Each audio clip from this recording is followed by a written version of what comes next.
Undercover Boss saw a woman baking croissants at 5 a.m., then discover a shocking truth. She baked to survive, not to dream. But sometimes, the greatest recipes aren't just found in flour and butter. They're hidden in redemption. Have you ever sacrificed everything for someone you love? Michael Carter stared intently at his reflection in the dull, tarnished mirror of a cheap motel room in Seattle. Behind the old framed glasses, his eyes quietly examined every crease at the corners of his mouth.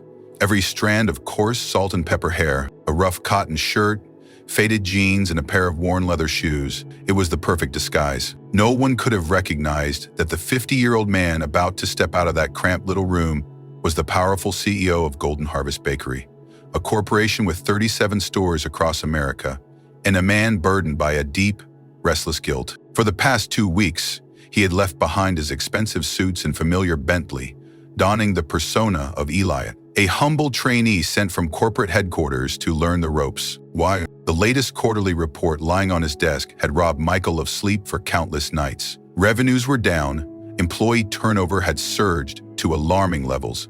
Even though product quality and service scores remained excellent, something was silently eating away at the heart of Golden Harvest, and he knew no report or high-paid consultant could tell him what it was. Sometimes, son, you have to get your own hands in the dough to truly understand what makes the bread good. His father's words, spoken by a simple, hard-working bricklayer, echoed in his mind. Michael took a deep breath, slung a backpack over his shoulder, and stepped into the freezing dawn mist of Seattle. The clock read 4:00 IEM. The rental sedan from the airport looked humble, parked amidst the bustling district. He stopped a block away from the flagship store. The Golden Harvest sign wasn't lit yet, but warm golden light filtered through the fogged glass windows, illuminating a lone figure working inside the kitchen. Just as he'd gathered from his research, 4:30 a.m., the store still locked, but she was already there. Dinahart, the woman with chestnut red hair, neatly tied back, stood tall at the large preparation table. Her hands moved with the speed and precision of a seasoned artisan. Every motion, kneading, cutting, rolling, flowed with a quiet rhythm, strong and unwavering, as if the entire world had shrunk down to just her and the soft mound of dough beneath her calloused palms. Michael stood silently at the fogged window for a long time, his gaze growing heavier with each moment. He had once worn that same look, felt that same passion, a long, long time ago, back when Golden Harvest was nothing more than a small oven in his garage. But what held him there, what truly struck him, was something else shining in Lena's eyes. Not just passion, but the hardened resilience of someone far too familiar with struggle. The bell above the door chimed. Derek, the assistant manager, approached with a practiced but weary smile. "You must be Eli, right?" Derek extended his hand, his smile polite but mechanical. "The trainee from corporate? We were told you'd be coming. Come on in." Michael gave a small, humble smile and bowed slightly, just as any new hire would. "Thank you. I'm looking forward to learning from everyone here." Derek led him past the empty glass display cases, soon to be filled with pastries that the whole city seemed to crave. As they walked by the kitchen, Michael glanced over at Lena. She never once looked up, seemingly unaware, or perhaps unconcerned, with anyone or anything except for the perfectly smooth ball of dough she was meticulously rolling. "Is she always like that?" Michael asked, carefully phrasing the question. Derek gave a quick glance toward the kitchen and lowered his voice. "Lena? She's the main reason this store is still standing.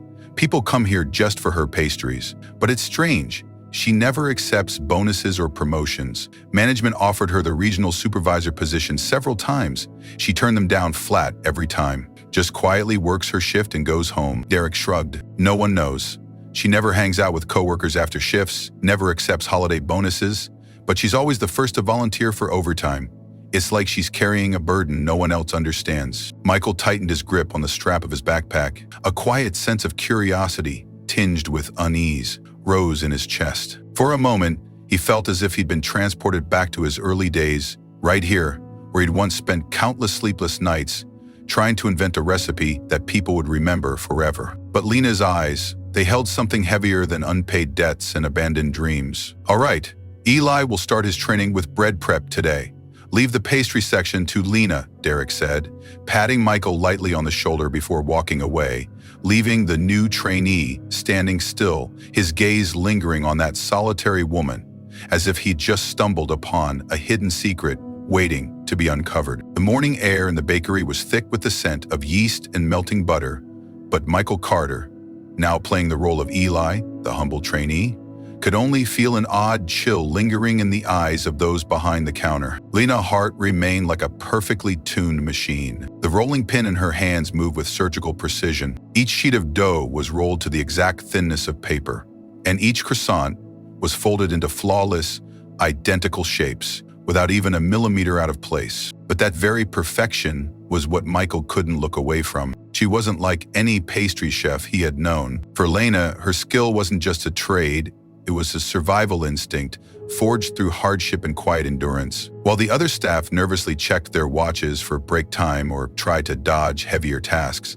Lena seemed to voluntarily shoulder the most grueling work. Her hands, calloused and peppered with old burn scars, continued moving tirelessly, even when the clock struck 8 p.m., long past the end of her scheduled shift. Trying to make conversation as he helped her line up the dough, Michael asked gently, "Lena, aren't you tired, working overtime like this every day?" She gave a faint smile, her eyes never leaving the pastry she was shaping. "It's just a habit. If my hands stop moving, my mind starts wandering." That brief response ended their conversation.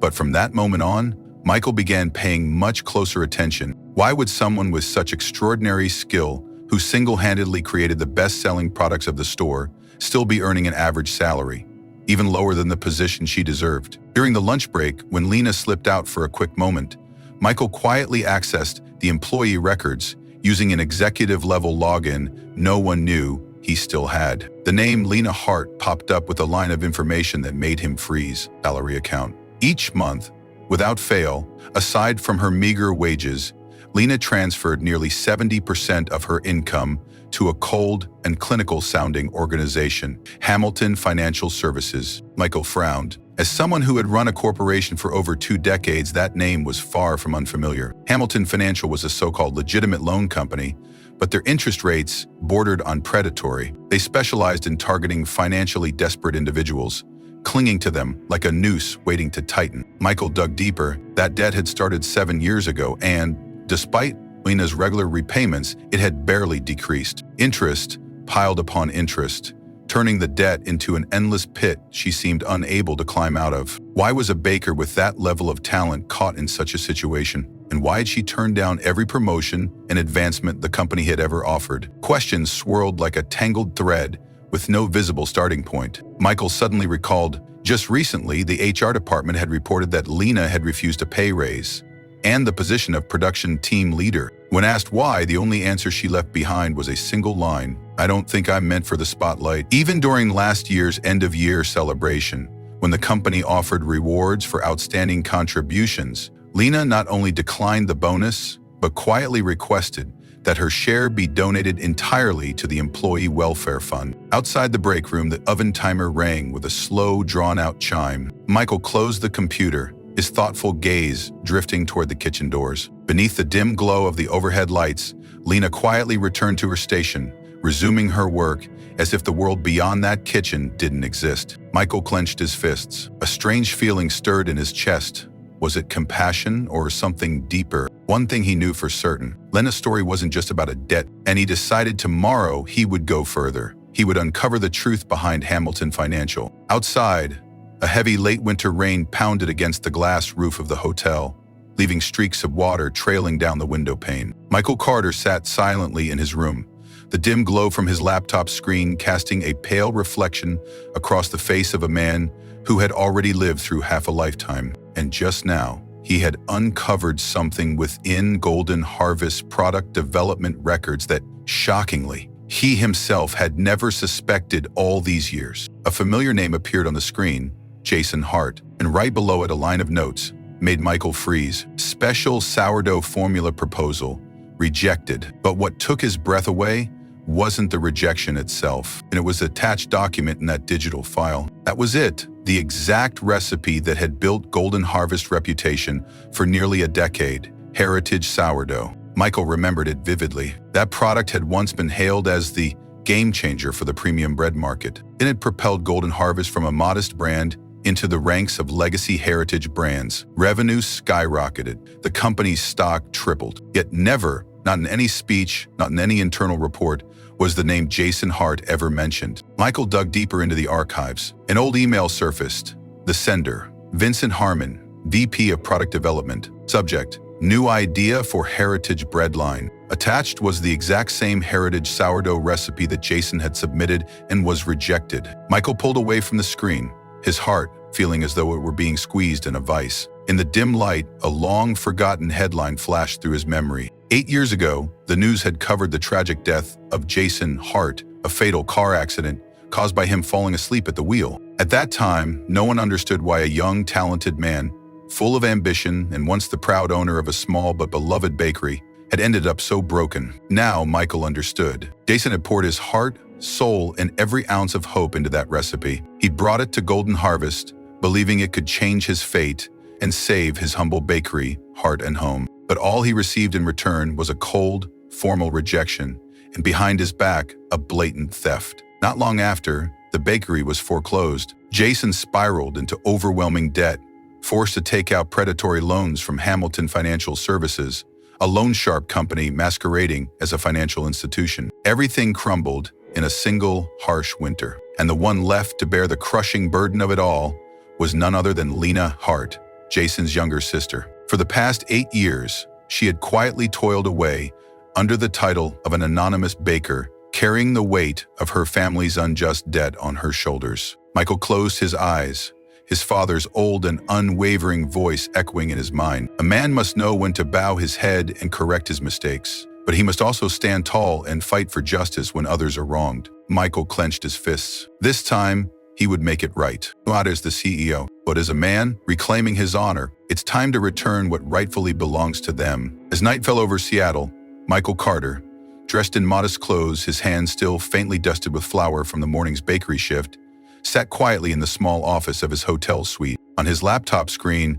rows of financial data scrolled endlessly, like fragmented pieces of a dark puzzle he never imagined existed within the very empire he had built. He was tracing the financial trails, and what he uncovered was darker than he'd ever anticipated. With his highest-level executive access, Michael dug straight into the archived data from 8 years ago. Bad debt records, transactions with Hamilton Financial Services, that name, haunting him these past few days, surfaced in undeniable clarity. They weren't just creditors, they were a predatory trap, a financial noose that had choked the life out of Jason Hart and continued to drain every last breath from Lena Hart's existence. But what shook Michael to his core was this. Vincent Harmon, the former VP of Product Development, celebrated and awarded for Innovative Breakthrough of the Year, was the very thief behind it all. Following the trail of old internal emails, Michael unearthed the original message, an email from Jason Hart submitting the sourdough recipe proposal. That recipe,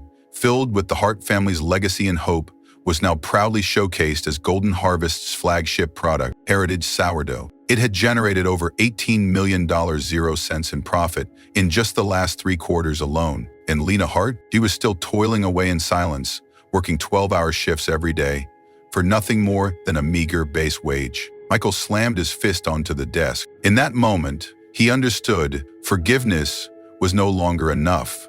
There had to be action, public, uncompromising, immediate. The plan began that very night. By morning, under the harsh fluorescent lights of the Golden Harvest headquarters, Michael stood before a detailed strategy board. An emergency meeting with the full executive board and all shareholders was scheduled for the upcoming weekend. He didn't want this hidden. He wanted it public, undeniable, and transparent. "We will face this truth right where it all began," Michael declared. His next move was swift and precise. He ordered the legal team to review every contract and policy tied to the use of Jason Hart's original recipe. Simultaneously, he instructed the finance team to draft an immediate compensation package for Lena Hart. There would be no quiet ending, no backroom settlements, no half measures. "I want every executive present at the Seattle flagship store this Friday during peak hours, and I want them to look into the eyes of every employee and every customer as this truth is revealed publicly." The conference room fell into heavy silence. This time, there would be no turning back. The board members exchanged worried glances, concerned about a looming media crisis and plummeting stock prices. But Michael's eyes remained fixed on the old photograph hanging on the wall, the very first image of the legendary sourdough loaf, with a small inscription beneath it. Honesty is the soul of every creation. This isn't about profit anymore. Michael spoke softly but with undeniable weight. This is our last chance to reclaim our honor. Ethan Cole sat in his office on the top floor of Golden Harvest headquarters. His laptop opened before him, but his gaze locked on another old photo, a snapshot of Golden Harvest's very first bakery, when everything began with humble handmade loaves and a sincere dream. But now, beneath the gleaming exterior of the corporation, he saw it clearly. Something had rotted from within. Without hesitation, Ethan issued a command. Open the archives. The long-forgotten data files, the old reports buried under the weight of years, the seemingly harmless internal emails from nearly a decade ago. Under the dim glow of his desk lamp, deep into the silent night, he flipped through line after line of faded memos, blurred financial records, and dusty correspondence. And then, the final piece of evidence emerged. An email from Vincent Harmon, the former VP of Product Development, dated 8 years ago. Subject: Proposed formula for new product line. Attached was a PDF file titled Heritage Final. Ethan opened the document and his heart sank. Every measurement, every precise ratio of flour to water, every proofing timeline, and even the specific type of natural starter recommended. It was all there. It was an almost exact replica of the proposal Jason Hart had submitted. Ethan remembered that proposal well. He had personally reviewed Jason's file at the time. But, under the influence of Vincent Harmon, the so-called creative hero who had captured the spotlight, that proposal was quietly rejected. A courteous rejection letter was sent. But soon after, that very same formula appeared on store shelves across America under the shining banner of Heritage Sourdough, becoming the defining icon of Golden Harvest. Ethan dove deeper into the financial systems. The revenue from that single sourdough line over the past 8 years had exceeded $300 million, 0 cents. Yet in all that time, not a single cent had been recorded as compensation for the creator or as intellectual property royalties. Worse still, buried in the ledgers, he found one suspicious entry, a $50,000, 0 cent special performance bonus issued directly to Vincent Harmon right after the product's massive success. Everything was now painfully clear. The truth couldn't stay hidden any longer. Ethan knew that a revolution was inevitable, but this time it couldn't be handled quietly like before. The truth needed to be brought into the light, not only to bring justice to Lena, but to save the very soul of Golden Harvest from moral decay. He immediately called for an emergency meeting with the entire executive board and shareholders. But this time, Ethan wasn't planning to simply present a dry report. He was going to turn this meeting into a wake-up call of unprecedented magnitude in the company's history. They must face Lena directly. And so, on the guest list, Ethan added one more name, Lena Hart. That morning, the main conference hall at Golden Harvest's headquarters was packed.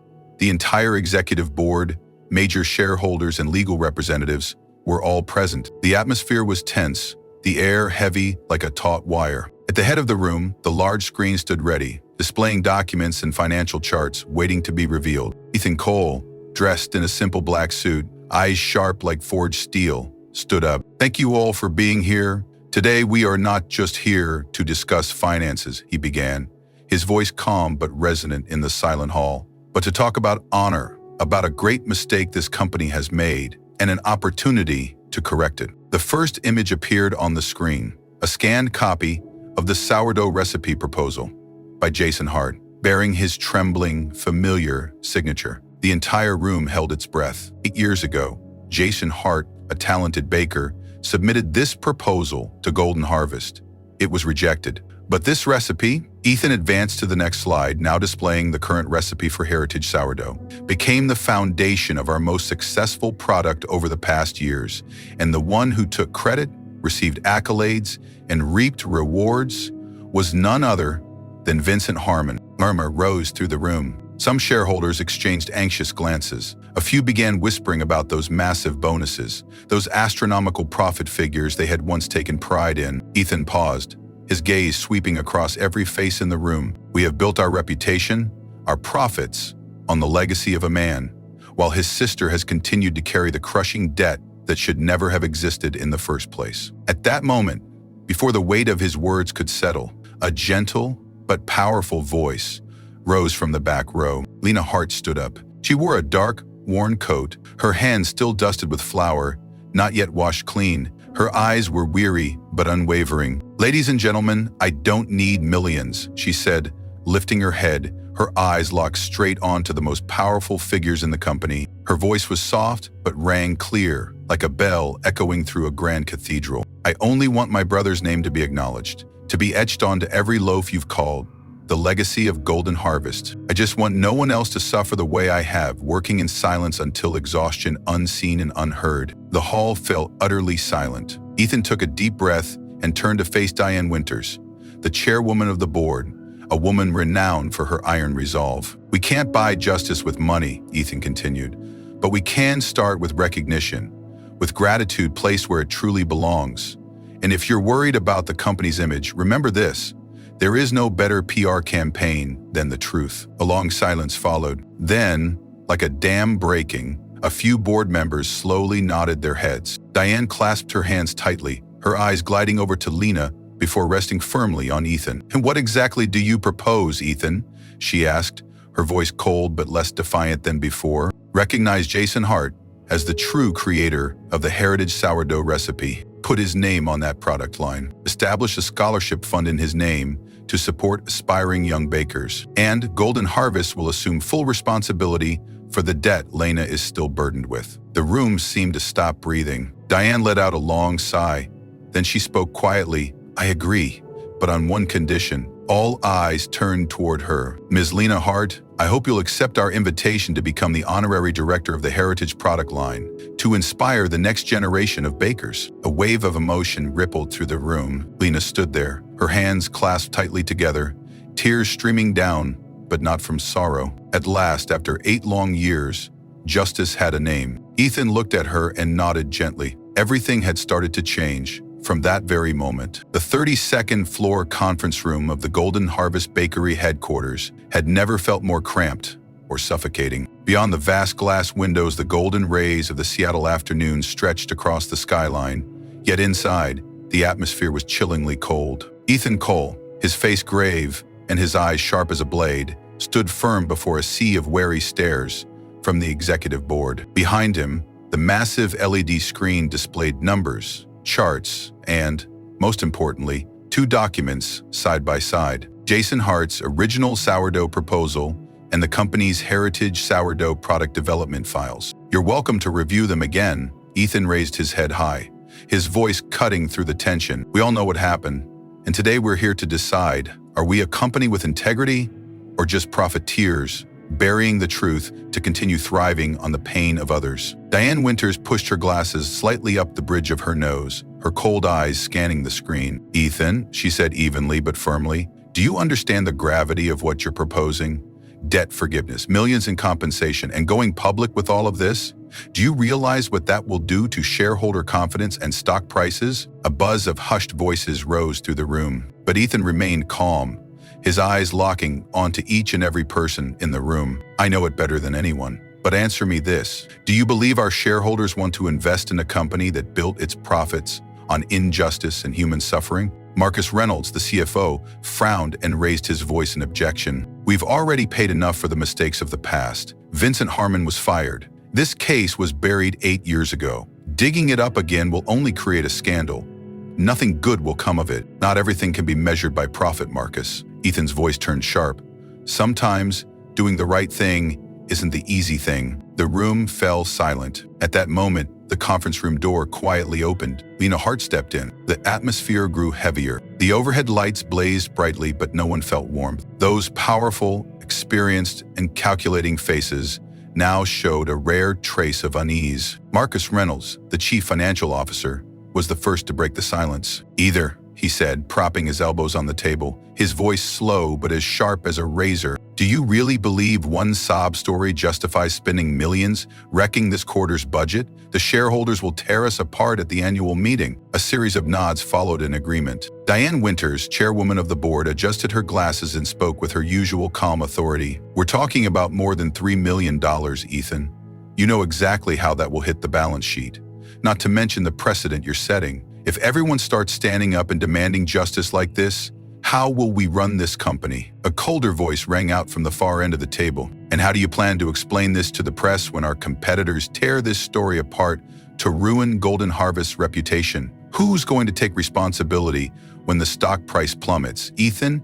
You? The tension in the air was unbearable, like a storm about to break. Ethan stood silently in the eye of that storm. His eyes swept over each person in the room, lingering briefly but deeply on Lena, sitting quietly in the corner. She didn't try to defend herself, her hands clenched tightly together, her fingers trembling, and her eyes, deep, unwavering, looked at him, saying more than any words could. Ethan drew a deep breath and slowly walked to stand beside Lena. "You're right," he began, his voice resonating through the room. "This will affect our finances. It may stir waves on the stock market, and it may make us the target of media frenzy for the next month." He paused, his gaze passing over every tense face in the room. "But I ask again, should we keep burying the truth and letting one person carry a burden of pain and debt that was never hers to bear just because we fear those consequences?" A chair slid softly. Lena stood up. Her voice was low, but resonated like a bell in a silent morning. "I don't need millions of dollars," Lena said, every word etched clearly into the air. "I didn't come here to demand anything for myself. I only want one thing." She looked directly at Diane Winters, her voice steady, despite the shimmer of tears in her eyes. "Give my brother back the name that should have been engraved on every loaf of bread you sell. I want Jason Hart to be recognized, and I don't want anyone after me to suffer the way I have." The room fell into absolute silence. Diane adjusted her glasses, her gaze slowly sweeping across the board members. "Is there anyone here who wishes to oppose the woman standing before us, who has worked in silence for 8 years to repay a debt that should never have existed?" No one answered, only silence remained, heavy, like a long overdue confession. Diane nodded slowly. "Ethan," she said, her voice lower now, carrying a hint of resignation, "prepare the official announcement. The board is in agreement." Morning sunlight flooded the main conference room of Golden Harvest, a room that just weeks ago was tense with conflict and sharp words. Today the atmosphere was different, silent. Chairman Diane Winters stood and made the official declaration. "We, the board of directors of Golden Harvest, unanimously agree to forgive all remaining debt owed by Ms. Lena Hart," Diane spoke, her voice slow but resolute. "Furthermore, the Jason Hart Scholarship Fund will be established, with an initial endowment of $2 million to support young aspiring bakers from disadvantaged backgrounds, giving them a chance to learn and build their careers." A quiet murmur rippled through the room, but everyone respectfully waited for her to finish. Finally, Diane drew a deep breath, glancing at Ethan standing silently at the back of the room. "We officially rename our signature sourdough line to the Hart Heritage Collection, a tribute and everlasting honor to the irreplaceable creative legacy of Jason Hart." Lena sat quietly in that moment. Her tears fell gently, not from sadness, but because, for the first time in so many years, justice had truly been served. In that moment, the burden she had carried in her heart for 8 long years seemed to lift and dissolve completely. 1 month later, at the flagship store that once held so many sorrowful memories, a new sign shimmered under the sunlight: Hart Heritage Bakery. Inside, the space had been completely transformed. Behind the large glass window, people could see a group of young bakers, their faces full of hope and ambition, intently listening to the woman standing before them. She was no longer the Lena Hart of the past. Today she stood there as the new creative director of Golden Harvest. With her hair let down naturally and her face brighter than ever, Lena stepped into the small meeting room where the young bakers of the scholarship program were eagerly waiting. Her voice was warm and steady, no longer trembling or hesitant. "In the past years, I baked bread just to repay debt,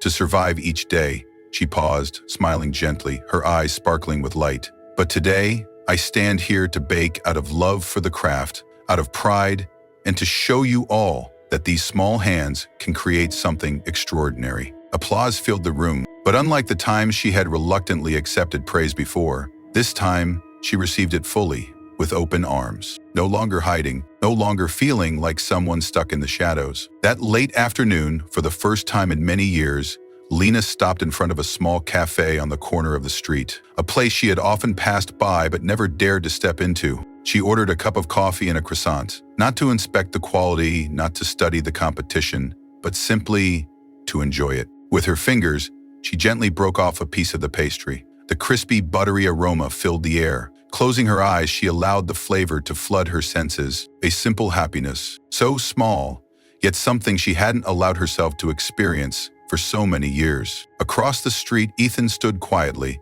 watching through the cafe window. When their eyes met, Lena smiled and raised her coffee cup, a silent but deeply meaningful greeting. For the first time in a very long while, her heart felt completely at peace. Would you like me to summarize the entire story into a final, emotional closing statement for your audience? That day, Ethan returned to the company's headquarters with one thought deeply engraved in his mind: faith, dignity, and courage. These are the three essential ingredients in any restaurant. Even if they never appear on the menu,